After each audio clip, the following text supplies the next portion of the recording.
Hello guys, I'm Joanna. Welcome back to my class. Each year, a great large number of people go abroad to work or study. It's a great way to find out what life is like in another part of the world. But the most complicated issue for them is to find the perfect apartment in the right price range. There are a number of things they must keep in mind, as well as steps they must take.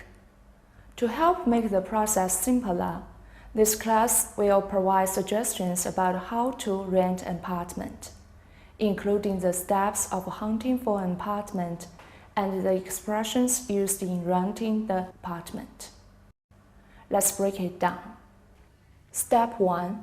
Searching the information. Focus the search according to the budget and look in the newspaper classifieds, apartment hunter publications, college campus bulletin boards, or on the internet to browse the information of apartment. Step 2. Understanding the rental advertisement. Here is an ad posted on the local paper. Can you figure it out?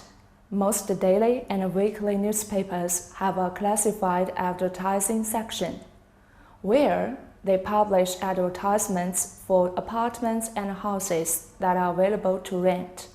To save space, many of those ads use special terms and abbreviations, but that can be confusing to anyone who doesn't know what they mean. So, knowing the terms and abbreviations are essential to look for a right place to live. Let's get started with identifying forms of residential facilities. Nowadays, several forms of residential facilities are becoming very popular among the world: apartment and condominium. But is there any difference among them? Yeah. Essentially, one could say a condominium, usually shortened to a condo, is a collection of individually owned apartments, which could be rent out to someone else. The owners are responsible for the general maintenance of the area. Well, an apartment or a flat is generally a small part of a multi-storied building. It is owned by the developers and given out on rent to different tenants. Different types of apartments are available. Follow me to have a look. A bachelor or studio apartment. It is a flat consisting of one room that is used as a sitting room and bedroom, as well as a kitchenette and a bathroom. A junior one-bedroom apartment. It is an apartment that is larger than a bachelor apartment, but smaller than a regular one. There are also 2- or 3-room apartments or garden apartments, which are more popular among small families of 4 or 5 members. Upon deciding where you like to live, the next thing is to check out the features of a room on the ads. The most commonly used rental abbreviations are listed as follows. BR or BDRM refers to the number of separate bedrooms in the apartment. For example, a 2BR or 2BDRM means an apartment with 2 bedrooms. HRDWD means hardwood floors. NS means an apartment that is only offered to tenants who don't smoke.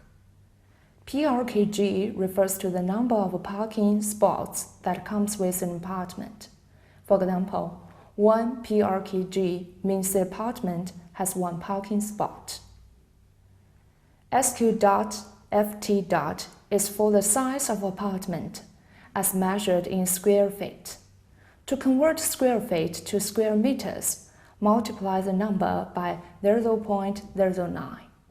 For instance, a 2,000 square feet apartment is 180 square meters. UNTIL stands for the utilities you will need for your home. These include electricity for the lights, stove, microwave, gas, oil and electricity for heat, cable TV, telephone or internet service, and water.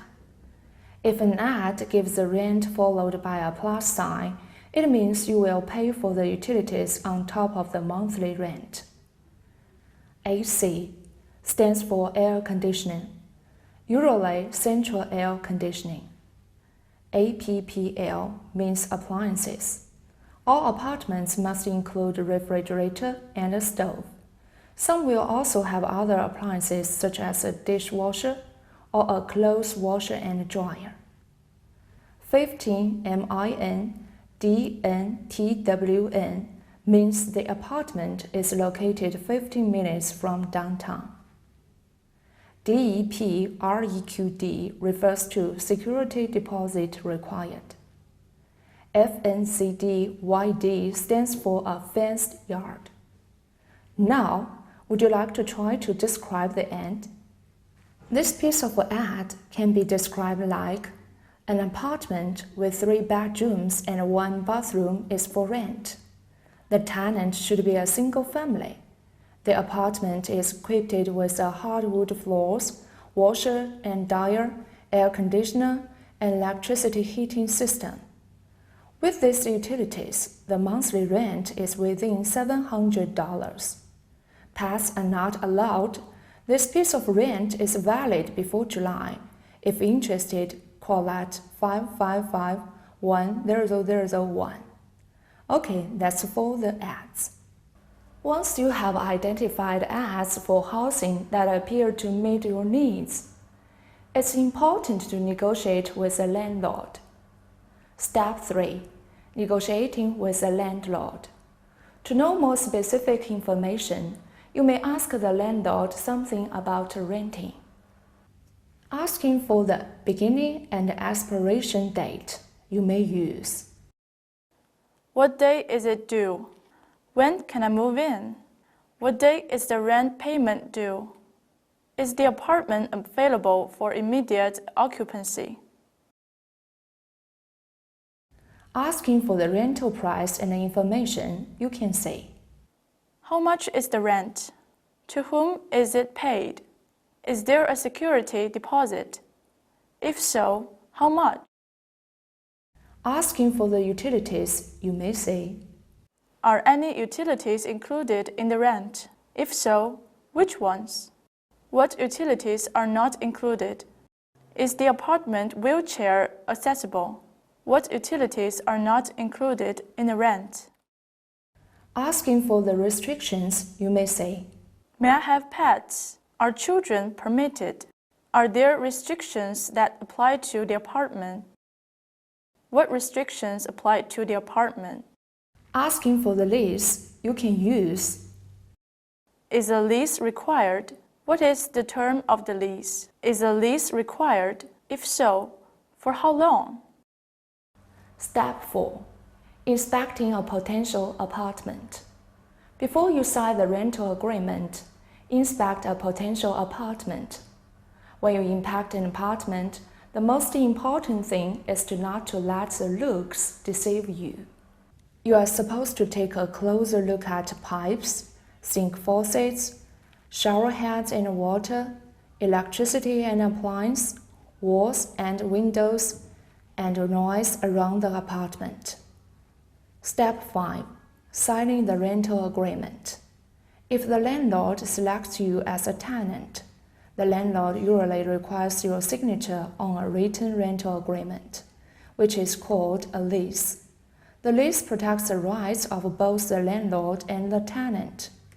Generally, the rental agreement contains a name, address, and phone number of the landlord. It describes the rent amount, when it is due, and how to pay it. The rental agreement lists the security deposit amount and describes its use.